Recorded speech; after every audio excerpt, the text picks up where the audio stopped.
আসসালামু আলাইকুম ওরহমতুল্লাহ। মহান আল্লাহ তাআলা আমাদের উপরে অসংখ্য নেয়ামত নাজিল করেছেন। আমাদের অসংখ্য নেয়ামতের মধ্যে আমাদের বড় একটা নেয়ামত হলো সুস্বাস্থ্য, এবং আর একটা বড় নেয়ামত হলো যাদেরকে আল্লাহ তাআলা আর্থিকভাবে সচ্ছলতা দান করেছেন। বিশেষ করে দুইটা নেয়ামতের শুকরিয়া স্বরূপ মহান আল্লাহ তাআলা বান্দার উপরে হজ ফরজ করে দিয়েছেন। যেমন মহান আল্লাহ তাআলা ইরশাদ করেন সূরাতু আলি ইমরানের ৯৭ নং আয়াত, ওয়ালিল্লাহি আলান নাসি হিজ্জুল বাইতি মান ইসতাতা ইলাইহি সাবিলা ওয়া মান কাফারা ফা ইন্নাল্লাহা গনিয়্যুন আনিল আলামিন। মহান আল্লাহ তাআলা সন্তুষ্টির জন্য মানব জাতির উপরে আল্লাহ তাআলা হজ ফরজ করে দিয়েছেন।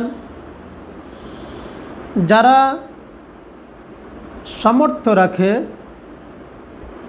হজ আদায় করার জন্য যত খরচাদি আছে, যাতায়াত খরচ এবং সেখানে থাকার জন্য তার খরচাদি, এবং হজ আদায় করা পর্যন্ত তার পরিবারবর্গের খরচাদি বহন করার সামর্থ্য রাখে, আল্লাহ তাআলা এমন ব্যক্তিদের উপরে হজ ফরজ করে দিয়েছেন। মহান আল্লাহ তাআলা বলেন ওমান কাফারা ফা ইন্নাল্লাহা গনিয়্যুন আনিল আলামিন। আর যে ব্যক্তি এই ফরজ হজকে অস্বীকার করল, এই অস্বীকার কুফরি করল, এখানে কুফরি দ্বারা অর্থাৎ তাকে যে আল্লাহ তাআলা নেয়ামত দান করেছেন সে হজ না করার দ্বারা এই নেয়ামতের কুফরি করল। তো মহান আল্লাহ তাআলা তাদেরকে জানিয়ে দিচ্ছেন যে তোমরা জানো যে আল্লাহ তাআলা কারো মুখাপেক্ষী নন, শুধু তোমার নয়, পুরা বিশ্ববাসী, বিশ্বজগৎ আল্লাহ তাআলা কারোর কোনো কিছুর প্রতি মুখাপেক্ষী নন। অর্থাৎ পৃথিবীর সবাই যদি আল্লাহ তাআলার বন্দিগি না করে আল্লাহর কিচ্ছু আসবে যাবে না।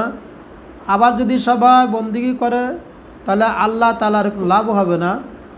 লাভ এবং ক্ষতি দুটোটাই ওই ব্যক্তির যে শুকরিয়া আদায় করবে তার লাভ।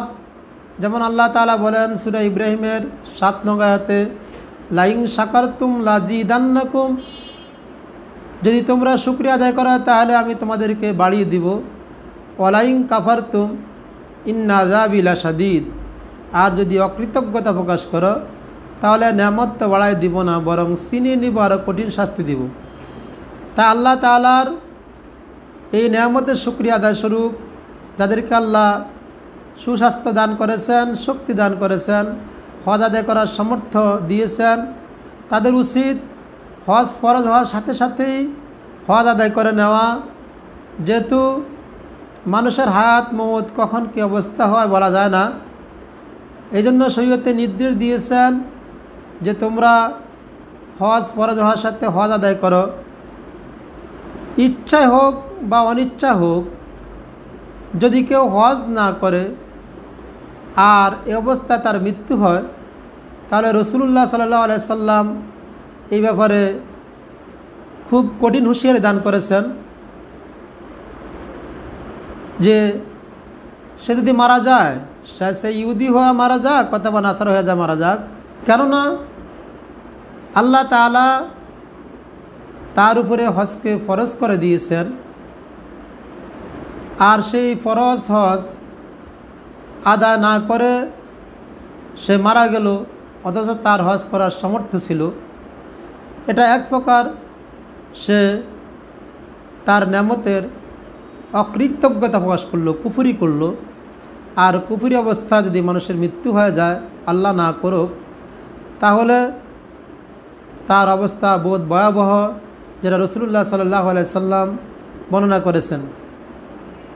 জামিউত তিরমিজি হামিদিয়া প্রথম খণ্ড ১৬৭ পৃষ্ঠা। আল্লাহ তাআলা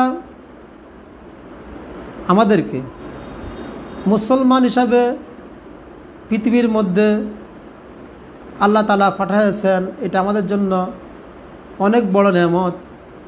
আর আমাদের ইসলামের পঞ্চম স্তম্ভের মধ্যে একটি হলো হজ। এ ব্যাপারে রাসূলুল্লাহ সাল্লাল্লাহু আলাইহি সাল্লাম থেকে হাদিস বর্ণিত হয়েছে সহিহ বুখারীতে। আন ইবনে উমর রাদিয়াল্লাহু তাআলা আনহু قال, হযরত ইবনে উমর রাদিয়াল্লাহু তাআলা আনহু বলেন, قال রাসূলুল্লাহ সাল্লাল্লাহু আলাইহি ওয়াসাল্লাম, রাসূলুল্লাহ সাল্লাল্লাহু আলাইহি ওয়াসাল্লাম বলেছেন, বুনিয়াল ইসলামু আলা খামসিন, ইসলামের 5টি স্তম্ভ।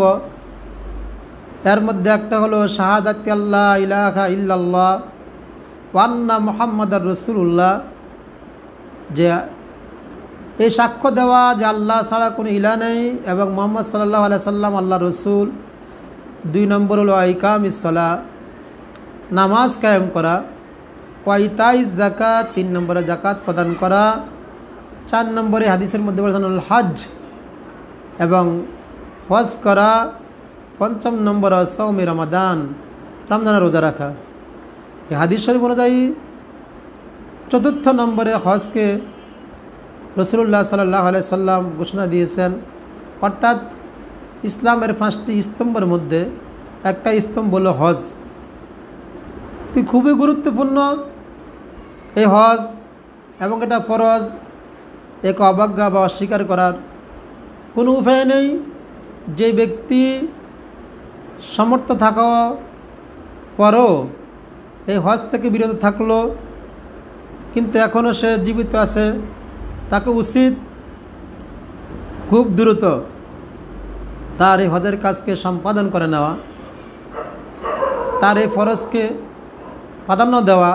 মানুষের অনেক জরুরত থাকে, অনেক সময় মেয়ের বিবাহ থাকে, ঘরের সম্পর্ক থাকে, বিভিন্ন ব্যবসা বাণিজ্য, নানান কারণে মানুষ অনেক সময় মনে করে যে আমি পরে করব, কিন্তু পরে আর করার সামর্থ্য তো নাও থাকতে পারে। এই জন্য সে